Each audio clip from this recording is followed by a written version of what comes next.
Baik, Assalamualaikum warahmatullahi wabarakatuh. Perkenalkan, kami dari kelompok 1 yang hari ini akan membawakan materi tentang intangible assets. Nah, sebelum itu, perkenalkan terlebih dahulu. Yang pertama yaitu saya, Tigor Asgafari Putra Gunawan, dengan 3 digit terakhir NPM 138, serta ada teman-teman saya yang pertama yaitu Robit Khozidi dengan NPM 38, lalu ada Ahmad Ali Atta dengan NPM 131, dan juga ada Felix Widyadana dengan NPM 157. Baik, yang pertama yaitu saya akan menjelaskan apa itu intangible asset.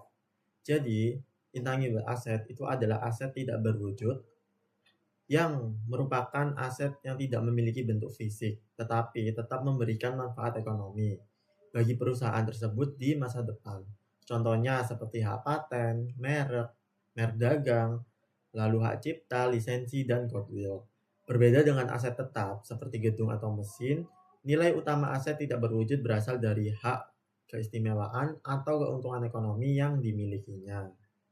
Nah, berikut adalah jenis-jenis dari aset tak berwujud. Yang pertama yaitu paten, yang dimana paten ini adalah hak eksklusif yang diberikan kepada perusahaan atau individu untuk menggunakan suatu penemuan dalam jangka waktu tertentu. Lalu yang jenis kedua yaitu merek dagang, yang dimana merek dagang ini adalah yang melindungi nama, simbol, atau logo perusahaan sehingga dapat membedakan antara produk satu dengan produk lainnya. Lalu ada hak cipta, yang dimana ini tuh merupakan yang memberikan perlindungan hukum terhadap karya seperti buku, musik, film, atau perangkat lunak. Dan yang terakhir ada waralaba. Nah, di mana waralaba ini adalah termasuk aset tidak berwujud karena memberikan hak tertentu kepada perusahaan untuk menjalankan usaha atau menggunakan teknologi tertentu. Lalu jenis yang terakhir yaitu goodwill. Nah, arti dari goodwill itu sendiri itu adalah salah satu aset tidak berwujud yang paling unik karena tidak dapat dipisahkan dari keseluruhan bisnis. Jadi, goodwill ini muncul ketika suatu perusahaan membeli perusahaan lain dengan harga yang lebih tinggi dibandingkan nilai wajar aset bersih yang dapat diidentifikasi. Nah, selisih tersebut dicatat sebagai goodwill. Perkenalkan, nama saya Muhammad Robdosidi dengan NPM akhir 038. Di sini saya akan menjelaskan tentang konsep umur manfaat terbatas versus tidak terbatas. Nah, aset tak berwujud memiliki dua kategori umur manfaat. Yang pertama ada umur manfaat terbatas, yaitu di mana aset yang hanya memberikan manfaat dalam periode tertentu. Contohnya itu seperti hak paten atau lisensi. Nah, aset seperti ini itu harus diamortisasi. Dan yang kedua ada umur manfaat tidak terbatas, yaitu aset yang manfaatnya itu tidak memiliki batasan waktu yang jelas seperti merek dagang. Nah, aset ini tidak diamortisasi, tetapi tetap diuji penurunan nilai setiap tahunnya. Nah, yang kedua ada metode amortisasi. Nah, untuk aset dengan umur terbatas ada dua metode amortisasi utama.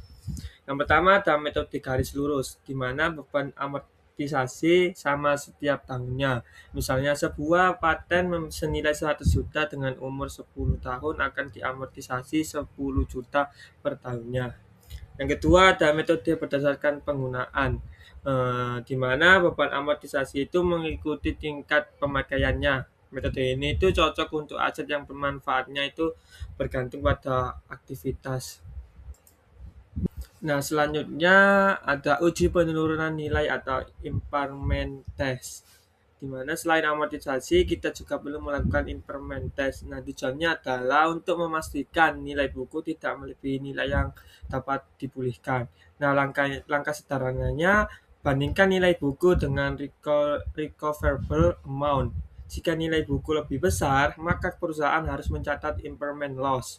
Nah, sebagai contoh, sebuah merek dagang tercatat senilai 10 miliar. Setelah diuji, recoverable amount-nya hanya 7 miliar. Maka perusahaan harus mengakui kerugian impairment sebesar 3 miliar. Baik, pada materi selanjutnya saya akan menjelaskan mengenai impairment and reversal of limit life intangibles. atau penurunan dan pemulihan yang terjadi pada aset tidak berwujud yang memiliki umur terbatas. Jadi konsep dari penurunan nilai ini sama halnya dengan penurunan aset tetap, seperti contohnya itu properti, gedung, dan peralatan.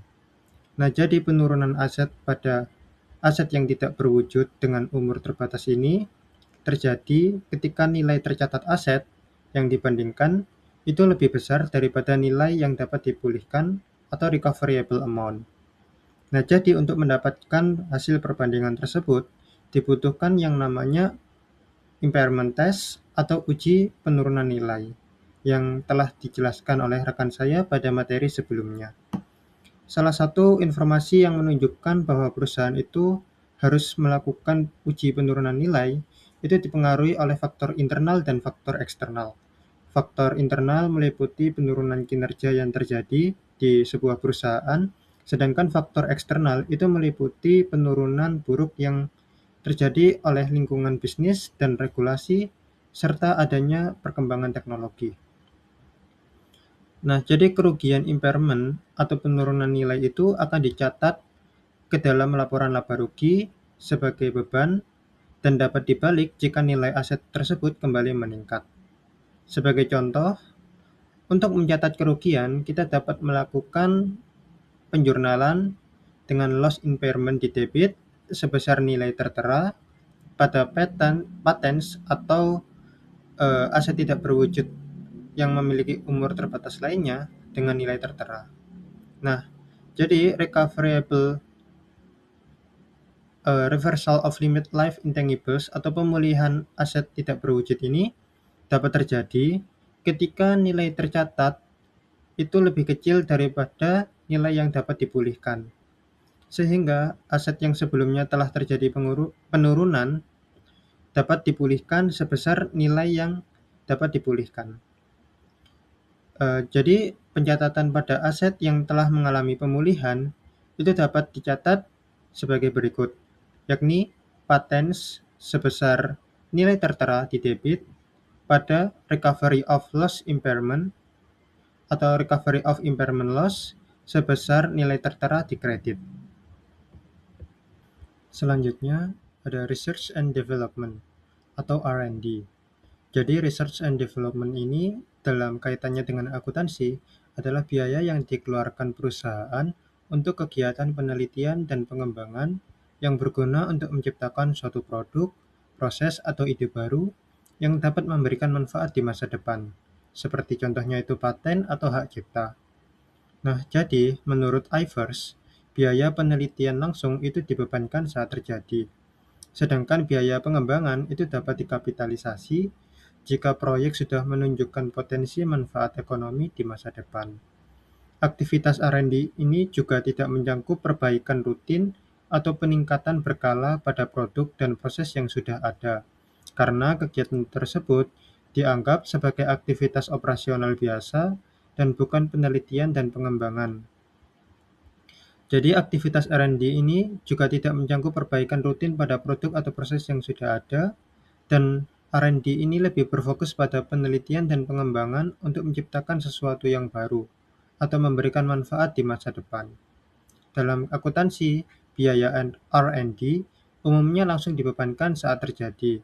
Biaya tersebut meliputi bahan dan peralatan, gaji karyawan, jasa pihak luar, aset tidak berwujud yang dibeli, serta biaya tidak langsung yang berhubungan dengan R&D. Namun, jika fasilitas atau aset tersebut masih dapat digunakan untuk tujuan lain di masa depan, maka aset tersebut dapat dikapitalisasi dan disusutkan sesuai penggunanya. Nah, jadi di sini ada contoh referensi dari yang namanya research and development. Di sisi kiri, ini ada contoh dari research sendiri, yakni investigasi yang orisinal dan terencana dilakukan dengan harapan memperoleh pengetahuan dan pemahaman ilmiah atau teknis yang baru. Jadi di sebelah kanan ini juga ada kegiatan pengembangan, yakni penerapan temuan penelitian atau pengetahuan lain ke dalam rencana atau desain untuk memproduksi material atau perangkat. yang telah ditingkatkan secara substansial sebelum dimulainya produksi atau penggunaan komersial. Jadi itu tadi merupakan penjelasan singkat terkait R&D activity dan hubungannya dengan akuntansi. Baik, selanjutnya saya akan menjelaskan mengenai goodwill. Nah, goodwill sendiri adalah aset tidak berwujud yang muncul ketika suatu perusahaan mengakuisisi atau membeli perusahaan lain dengan harga lebih tinggi daripada nilai wajar aset bersihnya. Nah, goodwill sendiri mencerminkan nilai lebih perusahaan seperti reputasi, loyalitas pelanggan, kualitas manajemen, dan kekuatan merek yang dapat memberikan manfaat ekonomi di masa depannya. Goodwill sendiri dihitung atau didapat dari nilai wajar bersih aset dibandingkan dengan harga beli suatu perusahaan itu. Jadi, goodwill sendiri adalah selisih dari nilai bersih net asset dengan harga beli suatu perusahaan. Nah, dalam penjurnalannya itu goodwill sendiri ditaruh di debit sebagai selisih atas pembeliannya. Jadi semua aset dirinci ditaruh di debit dan ditambah dengan goodwill di debitnya, lalu di kreditnya ada liability dan cash.